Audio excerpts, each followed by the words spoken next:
Hi, welcome back to the channel. I was planning to do a very light-hearted video today, talking about my previous experiences on the ship and all the crazy stories, but I refuse to stay silent at this time. The world is facing so many different changes right now, and it's very difficult to keep pace. And I understand that it can be very easy to let our emotions and to let our thoughts speak louder, and you get confused and you at some point don't know anymore what to do. And this is a critical time, because when you don't know what to do, you stay silent. And when you stay silent, they take over.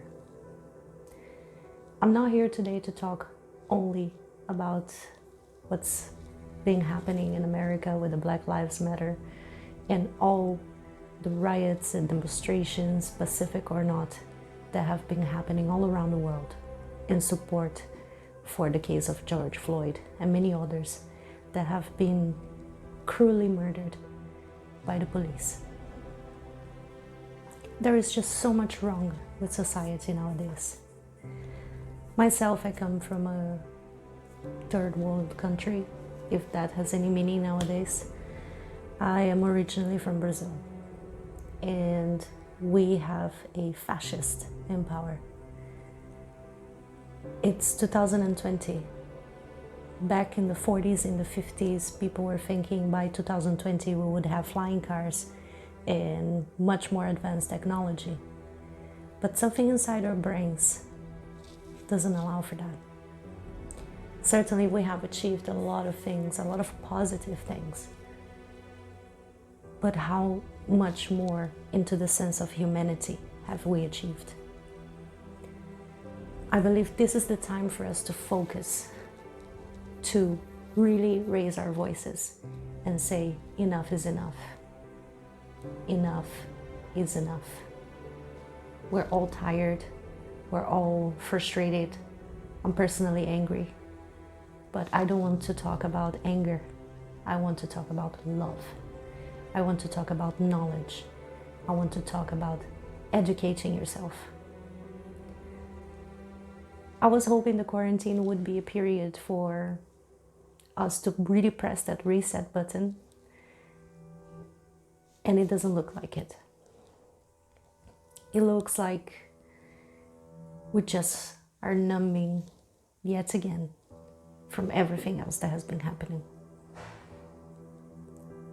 I urge you, and it doesn't matter where you come from, do not stay silent.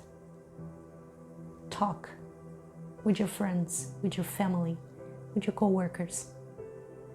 This is the time to really wake up, to really look inside of yourself, because it's a very difficult time to really know where to stand, what to do, how to help. If you feel like that, if you feel like you want to help, research, study, learn empathy, learn compassion. A lot of the issues, especially with racism, they will come deep within from your environment. So if someone is being racist, if someone is being discriminatory, try to reach them with knowledge. It's not easy. It's not going to be one conversation. But isn't that worth it? Isn't it worth to have those difficult, sometimes painful conversations and have a way more positive approach? I mean, we can have these conversations online for sure. Twitter is there. But are you doing it in person? Human connection is so much more important. So much more important. Please, don't let yourself get too stressed out either. Take some time for meditation. Take some time for a stroll. Drink some tea. Watch your favorite TV series. But also take the time to learn. Learn why it's important that Black lives matter, all lives matter, that fascism shouldn't be existing at this time and age. It should not. How is it that we can sit and watch this through our screens and not be revolted? We need to talk about it.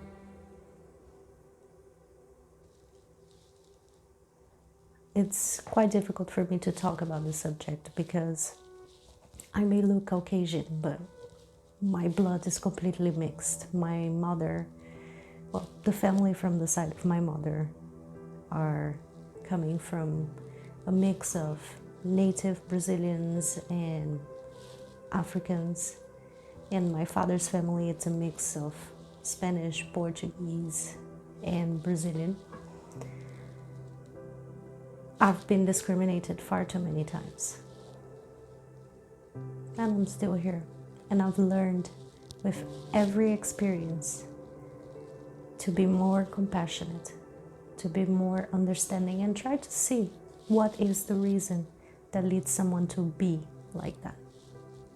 Because I don't want to be like that. So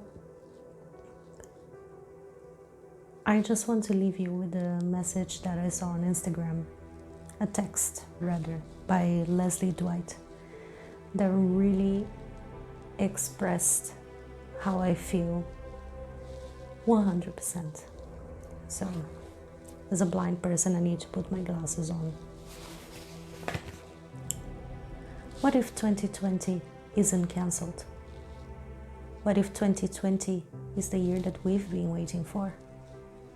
A year so uncomfortable, so painful, so scary, so raw, that it finally forces us to grow. A year that screams so loud, finally awakening us from our slumber. A year we finally accept the need for a change. Declare change, work for change, become the change. A year we finally band together instead of pushing each other apart. 2020 isn't cancelled, but rather the most important year of them all. Stay safe and don't give up the fight.